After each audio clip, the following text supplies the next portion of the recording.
ਪੰਜਾਬ ਵਿੱਚ ਇੱਕ ਵੇਲੇ ਸਿੱਖਿਆ ਦਾ ਇੱਕ ਅਜਿਹਾ ਢਾਂਚਾ ਸੀ ਜੋ ਹਰ ਪਿੰਡ, ਹਰ ਗਲੀ ਮੁਹੱਲੇ ਦੀ ਜ਼ਿੰਦਗੀ ਦਾ ਹਿੱਸਾ ਸੀ। ਪਰ ਫਿਰ ਜਦੋਂ ਬ੍ਰਿਟਿਸ਼ ਰਾਜ ਆਇਆ ਤਾਂ ਉਸ ਪੂਰੇ ਢਾਂਚੇ ਨੂੰ ਬੜੇ ਸੋਚੇ-ਸਮਝੇ ਤਰੀਕੇ ਨਾਲ ਢਾਹ ਦਿੱਤਾ ਗਿਆ। ਇਹ ਸਿਰਫ ਕੋਈ ਮਾਮੂਲੀ ਬਦਲਾਅ ਦੀ ਗੱਲ ਨਹੀਂ, ਇਹ ਇੱਕ ਪੂਰੀ ਸੱਭਿਅਤਾ ਤੇ ਕੀਤੇ ਗਏ ਵਾੜ ਦੀ ਕਹਾਣੀ ਹੈ। ਖੁਦ ਮਹਾਤਮਾ ਗਾਂਧੀ ਨੇ ਇਸ ਸਿਸਟਮ ਨੂੰ ਇੱਕ ਸੁੰਦਰ ਰੁੱਖ ਕਿਹਾ ਸੀ ਤੇ ਇਹ ਕੋਈ ਐਵੇਂ ਦਾ ਰੁੱਖ ਨਹੀਂ ਸੀ, ਇਹ ਇੱਕ ਜਿਉਂਦਾ ਜਾਗਦਾ ਈਕੋਸਿਸਟਮ ਸੀ ਜਿਸ ਦੀਆਂ ਜੜ੍ਹਾਂ ਲੋਕਾਂ ਵਿੱਚ, ਭਾਈਚਾਰੇ ਵਿੱਚ ਬਹੁਤ ਡੂੰਘੀਆਂ ਸਨ। ਅਤੇ ਸਮਝਣ ਵਾਲੀ ਗੱਲ ਇਹ ਹੈ ਕਿ ਇਸ ਰੁੱਖ ਨੂੰ ਸਿਰਫ ਕੱਟਿਆ ਨਹੀਂ ਗਿਆ, ਇਸ ਨੂੰ ਜੜੋਂ ਪੁੱਟ ਕੇ ਸੁੱਟ ਦਿੱਤਾ ਗਿਆ। ਤਾਂ ਸਵਾਲ ਇਹ ਹੈ ਕਿ ਇਹ ਸੁੰਦਰ ਰੁੱਖ ਕਿੰਨਾ ਕੁ ਵੱਡਾ ਸੀ। ਜ਼ਰਾ ਸੋਚ ਕੇ ਦੇਖੋ, ਤਕਰੀਬਨ 3,30,000 ਵਿਦਿਆਰਥੀ। ਜੀ ਹਾਂ, 330,000। ਇਹ ਕੋਈ ਛੋਟਾ-ਮੋਟਾ ਨੈਟਵਰਕ ਨਹੀਂ ਸੀ। G.W. ਲਾਈਟਨਰ ਦੀ 1882 ਦੀ ਰਿਪੋਰਟ ਦੱਸਦੀ ਹੈ ਕਿ ਇੱਕ ਬਹੁਤ ਹੀ ਵਿਸ਼ਾਲ, ਫੈਲਿਆ ਹੋਇਆ ਸਿੱਖਿਆ ਦਾ ਸੰਸਾਰ ਸੀ ਜੋ ਪੰਜਾਬ ਦੀ ਰਗ-ਰਗ ਵਿੱਚ ਵਸਦਾ ਸੀ। ਤਾਂ ਫਿਰ ਹੋਇਆ ਕਿ ਇੰਨਾ ਵੱਡਾ ਸਿੱਖਿਆ ਦਾ ਜਾਲ ਅਚਾਨਕ ਗਾਇਬ ਕਿਵੇਂ ਹੋ ਗਿਆ? ਚਲੋ, ਇੱਕ ਤਰ੍ਹਾਂ ਦੀ ਫੋਰੈਂਸਿਕ ਜਾਂਚ ਕਰਦੇ ਹਾਂ। ਆਓ ਉਹਨਾਂ ਨੀਤੀਆਂ ਦੀ, ਉਹਨਾਂ ਫੈਸਲਿਆਂ ਦੀ ਪੜਤਾਲ ਕਰੀਏ ਜਿਨ੍ਹਾਂ ਨੇ ਹੌਲੀ-ਹੌਲੀ ਇਸ ਪੂਰੀ ਪ੍ਰਣਾਲੀ ਦਾ ਗਲਾ ਹੀ ਘੁੱਟ ਦਿੱਤਾ। ਦੇਖੋ, ਕਿਸੇ ਚੀਜ਼ ਦੀ ਤਬਾਹੀ ਨੂੰ ਸਮਝਣ ਲਈ ਪਹਿਲਾਂ ਇਹ ਸਮਝਣਾ ਜ਼ਰੂਰੀ ਹੈ ਕਿ ਉਹ ਚੀਜ਼ ਅਸਲ ਵਿੱਚ ਸੀ ਕੀ, ਉਹ ਕਿੰਨੀ ਕੀਮਤੀ ਸੀ। ਇਸ ਲਈ ਆਓ ਪਹਿਲਾਂ ਸਮੇਂ ਵਿੱਚ ਥੋੜਾ ਪਿੱਛੇ ਚੱਲੀਏ ਅਤੇ ਦੇਖੀਏ ਕਿ ਅੰਗਰੇਜ਼ਾਂ ਦੇ ਆਉਣ ਤੋਂ ਪਹਿਲਾਂ ਇੱਥੇ ਕੀ ਮੌਜੂਦ ਸੀ। ਜ਼ਰਾ ਕਲਪਨਾ ਕਰੋ, ਅੰਗਰੇਜ਼ਾਂ ਤੋਂ ਪਹਿਲਾਂ ਪੰਜਾਬ ਦੀ ਸਿੱਖਿਆ ਭਾਈਚਾਰੇ ਦੇ ਦਿਲ ਵਿੱਚੋਂ ਨਿਕਲਦੀ ਸੀ। ਧਰਮਸ਼ਾਲਾਵਾਂ, ਮਕਤਬ, ਪਾਠਸ਼ਾਲਾਵਾਂ ਇਹ ਸਿਰਫ ਇੱਟਾਂ ਦੀਆਂ ਇਮਾਰਤਾਂ ਨਹੀਂ ਸਨ, ਇਹ ਤਾਂ ਸਮਾਜਿਕ ਜ਼ਿੰਦਗੀ ਦੇ ਕੇਂਦਰ ਸਨ। ਇੱਥੇ ਪੜ੍ਹਾਈ ਤੇ ਜ਼ਿੰਦਗੀ ਵੱਖ-ਵੱਖ ਨਹੀਂ ਸੀ, ਅਧਿਆਤਮਿਕ ਗਿਆਨ ਅਤੇ ਰੋਜ਼ਮਰਾ ਦੇ ਹੁਨਰ ਦੋਵੇਂ ਇਕੱਠੇ ਸਿਖਾਏ ਜਾਂਦੇ ਸਨ।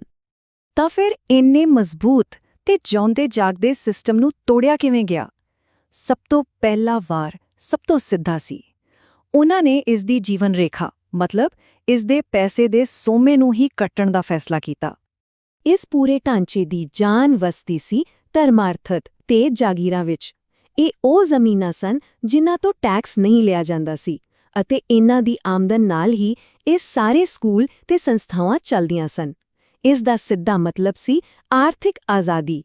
ਉਹਨਾਂ ਨੂੰ ਕਿਸੇ ਸਰਕਾਰ ਅੱਗੇ ਹੱਥ ਅੱਡਣ ਦੀ ਕੋਈ ਲੋੜ ਨਹੀਂ ਸੀ। ਇਹ ਕੰਮ ਬੜੀ ਚਾਲਾਕੀ ਨਾਲ 3 ਕਦਮਾਂ ਵਿੱਚ ਕੀਤਾ ਗਿਆ। ਪਹਿਲਾਂ ਸਾਰੀਆਂ ਜ਼ਮੀਨੀ ਗ੍ਰਾਂਟਾਂ ਦੀ ਜਾਂਚ ਦਾ ਬਹਾਨਾ ਬਣਾਇਆ ਗਿਆ, ਫਿਰ ਇੱਕ-ਇੱਕ ਕਰਕੇ ਰਾਜ ਨੇ ਇਹ ਜ਼ਮੀਨਾਂ ਵਾਪਸ ਲੈਣੀਆਂ, ਮਤਲਬ ਹੜੱਪਣੀਆਂ ਸ਼ੁਰੂ ਕਰ ਦਿੱਤੀਆਂ ਤੇ ਨਤੀਜਾ ਪੂਰੇ ਦੇ ਪੂਰੇ ਸਿੱਖਿਆ ਨੈਟਵਰਕ ਦਾ ਸਾਹ ਕੁੱਟ ਦਿੱਤਾ ਗਿਆ, ਪੈਸੇ ਦਾ ਸੋਮਾ ਹੀ ਸੁਕਾ ਦਿੱਤਾ ਗਿਆ। ਜਦੋਂ ਪੈਸੇ ਦੀ ਤਾਕਤ ਖੋ ਲਈ ਤਾਂ ਫਿਰ ਆਇਆ ਦੂਜਾ ਹਥਿਆਰ, ਕੰਟਰੋਲ। ਹੁਣ ਜੇ ਭਾਈਚਾਰਾ ਸਕੂਲ ਨਹੀਂ ਚਲਾ ਸਕਦਾ ਤਾਂ ਸਰਕਾਰ ਨੇ ਕਿਹਾ, ਠੀਕ ਹੈ, ਹੁਣ ਅਸੀਂ ਚਲਾਵਾਂਗੇ, ਪਰ ਆਪਣੀਆਂ ਸ਼ਰਤਾਂ ਤੇ। ਇਸ ਲਈ ਇੱਕ ਨਵਾਂ ਕੇਂਦਰੀ ਸਰਕਾਰੀ ਢਾਂਚਾ ਬਣਾਇਆ ਗਿਆ।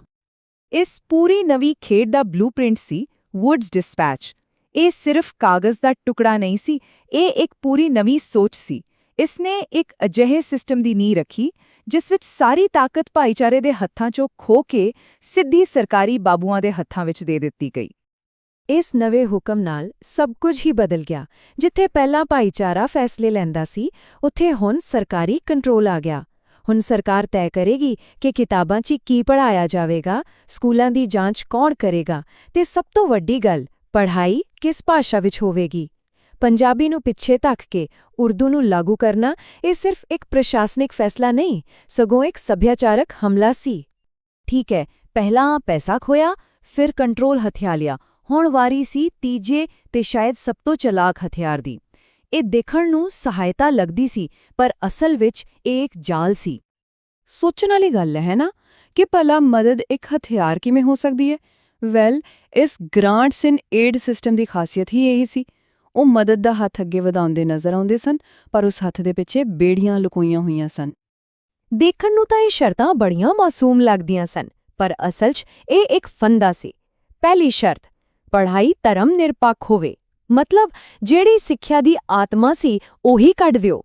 ਦੂਜਾ, ਸਰਕਾਰੀ ਨਿਰੀਖਣ ਮੰਨੋ, ਯਾਨੀ ਆਪਣੀ ਆਜ਼ਾਦੀ ਛੱਡ ਦਿਓ। ਤੇ ਤੀਜਾ, ਬੱਚਿਆਂ ਤੋਂ ਫੀਸਾਂ ਲਓ, ਮਤਲਬ ਮੁਫਤ ਸਿੱਖਿਆ ਦਾ ਮਾਡਲ ਹੀ ਖਤਮ ਕਰ ਦਿਓ। ਇਹ ਸ਼ਰਤਾਂ ਮੰਨਣ ਦਾ ਮਤਲਬ ਸੀ ਆਪਣੀ ਹੋਂਦ ਨੂੰ ਹੀ ਮਿਟਾ ਦੇਣਾ। ਇਸ ਨਾਲ ਪੂਰੀ ਤਸਵੀਰ ਸਾਫ਼ ਹੋ ਜਾਂਦੀ ਹੈ। ਇਹ ਇੱਕ ਅਜਿਹੀ ਖੇਡ ਸੀ ਜਿਸ ਦੇ ਨਿਯਮ ਹੀ ਇਸ ਤਰ੍ਹਾਂ ਬਣਾਏ ਗਏ ਸੀ ਕਿ ਇੱਕ ਧਿਰ ਨੇ ਹਾਰਨਾ ਹੀ ਹਾਰਨਾ ਸੀ। ਦੇਸੀ ਸਕੂਲ ਜੋ ਆਪਣੇ ਦਰਸ਼ਨ ਅਤੇ ਆਜ਼ਾਦੀ ਤੇ ਕਾਇਮ ਸਨ, ਇਸ ਸਿਸਟਮ ਤੋਂ ਬਾਹਰ ਹੋ ਗਏ ਤੇ ਦੂਜੇ ਪਾਸੇ ਮਿਸ਼ਨਰੀ ਸਕੂਲ ਜੋ ਪਹਿਲੇ ਪੱਛਮੀ ਮਾਡਲ ਤੇ ਚੱਲਦੇ ਸਨ, ਉਹਨਾਂ ਨੇ ਸਾਰੀਆਂ ਸ਼ਰਤਾਂ ਮੰਨੀਆਂ ਤੇ ਸਰਕਾਰੀ ਪੈਸਾ ਲੈ ਗਏ। ਸੋ ਇਹ ਕੋਈ ਬਰਾਬਰ ਦਾ ਮੁਕਾਬਲਾ ਨਹੀਂ ਸੀ, ਇਹ ਤਾਂ ਇੱਕ ਤਰ੍ਹਾਂ ਦੀ ਮੈਚ ਫਿਕਸਿੰਗ ਸੀ। ਤਾਂ ਜਦੋਂ ਇਹ ਤਿੰਨੇ ਹਥਿਆਰ ਇਕੱਠੇ ਚੱਲੇ, ਪੈਸੇ ਦੀ ਤੰਗੀ, ਸਰਕਾਰੀ ਕੰਟਰੋਲ ਤੇ ਮਦਦ ਦਾ ਜਾਲ, ਤਾਂ ਫਿਰ ਨਤੀਜਾ ਕੀ ਨਿਕਲਿਆ? ਚਲੋ ਹੁਣ ਦੇਖਦੇ ਹਾਂ ਕਿ ਇਸ ਸਭ ਤੋਂ ਬਾਅਦ ਉਹ ਆਖਰੀ ਤਸਵੀਰ ਕਿਹੋ ਜਿਹੀ ਬਣੀ ਜਿਸ ਨੇ ਪੰਜਾਬ ਦੇ ਸਿੱਖਿਆ ਢਾਂਚੇ ਨੂੰ ਹਮੇਸ਼ਾ ਲਈ ਬਦਲ ਕੇ ਰੱਖ ਦਿੱਤਾ। ਇਹ ਟੇਬਲ ਇੱਕ ਤਰ੍ਹਾਂ ਨਾਲ ਪੂਰੀ ਕਹਾਣੀ ਦਾ ਸਾਰ ਹੈ। ਧਿਆਨ ਨਾਲ ਦੇਖੋ ਕਿ ਕਿਵੇਂ ਹਰ ਚੀਜ਼ ਉਲਟਾ ਦਿੱਤੀ ਗਈ। ਫੰਡਿੰਗ ਭਾਈਚਾਰੇ ਤੋਂ ਖੋ ਕੇ ਸਰਕਾਰੀ ਕਰ ਦਿੱਤੀ ਗਈ। ਕੰਟਰੋਲ ਲੋਕਾਂ ਦੇ ਹੱਥੋਂ ਲੈ ਕੇ ਬਾਬੂਆਂ ਨੂੰ ਦੇ ਦਿੱਤਾ ਗਿਆ। ਪਰ ਸਭ ਤੋਂ ਵੱਡਾ ਫਰਕ ਦੇਖੋ ਟੀਚੇ ਵਿੱਚ। ਪਹਿਲਾਂ ਸਿੱਖਿਆ ਦਾ ਟੀਚਾ ਸੀ ਇੱਕ ਚੰਗਾ, ਗਿਆਨਵਾਨ ਇਨਸਾਨ ਬਣਾਉਣਾ। ਹੁਣ ਟੀਚਾ ਕੀ ਸੀ? ਸਿਰਫ ਤੇ ਸਿਰਫ ਅੰਗਰੇਜ਼ੀ ਹਕੂਮਤ ਲਈ ਵਫਾਦਾਰ ਕਲਰਕ ਪੈਦਾ ਕਰਨਾ। ਜੇ ਹਾਲੇ ਵੀ ਕੋਈ ਸ਼ੱਕ ਬਾਕੀ ਹੈ ਤਾਂ 1862 ਦੀ ਇੱਕ ਬ੍ਰਿਟਿਸ਼ ਅਧਿਕਾਰੀ ਦੀ ਇਹ ਲਾਈਨ ਸੁਣੋ। ਉਹ ਸਾਫ਼-ਸਾਫ਼ ਕਹਿ ਰਿਹਾ ਹੈ ਕਿ ਗੁਰਮੁਖੀ ਨੂੰ ਮੁੜ ਸੁਰਜੀਤ ਕਰਨਾ ਇੱਕ ਸਿਆਸੀ ਗਲਤੀ ਹੋਵੇਗੀ। ਇਹ ਤਾਂ ਸਿੱਧਾ-ਸਿੱਧਾ ਇੱਕ ਬਾਲੀਆ ਬਿਆਨ ਹੈ। ਮਤਲਬ ਸਾਫ਼ ਹੈ, ਗੱਲ ਸਿੱਖਿਆ ਦੀ ਕਦੇ ਸੀ ਹੀ ਨਹੀਂ, ਗੱਲ ਹਮੇਸ਼ਾ ਤੋਂ ਕੰਟਰੋਲ ਦੀ, ਸਿਆਸਤ ਦੀ ਸੀ। ਗੁਰਮੁਖੀ ਪੰਜਾਬ ਦੀ ਪਹਿਚਾਣ ਸੀ ਤੇ ਉਸ ਪਹਿਚਾਣ ਨੂੰ ਦਬਾਉਣਾ ਉਹਨਾਂ ਦਾ ਮੁੱਖ ਮਕਸਦ ਸੀ। ਤਾਂ ਆਖਿਰ ਵਿੱਚ ਇੱਕ ਸਵਾਲ ਛੱਡ ਜਾਂਦੇ ਹਾਂ ਕਿ ਇਹ ਸਭ ਜੋ ਹੋਇਆ ਉਸ ਨੂੰ ਅਸੀਂ ਆਧੁਨਿਕੀਕਰਨ ਜਾਂ ਤਰੱਕੀ ਕਹਿ ਸਕਦੇ ਹਾਂ, ਜਾਂ ਫਿਰ ਸੱਚਾਈ ਇਹ ਹੈ ਕਿ ਇਹ ਇੱਕ ਪਹਿਲਾਂ ਤੋਂ ਚੱਲ ਰਹੀ ਆਪਣੀ ਕਿਸਮ ਦੀ ਆਧੁਨਿਕ ਪ੍ਰਣਾਲੀ ਨੂੰ ਤਬਾਹ ਕਰਕੇ ਇੱਕ ਗੁਲਾਮ ਬਣਾਉਣ ਵਾਲੀ ਬਸਤੀਵਾਦੀ ਆਧੁਨਿਕਤਾ ਨੂੰ ਥੋਪਣਾ ਸੀ। ਇਸ ਸਵਾਲ ਤੇ ਸੋਚਣਾ ਬਹੁਤ ਜ਼ਰੂਰੀ ਹੈ।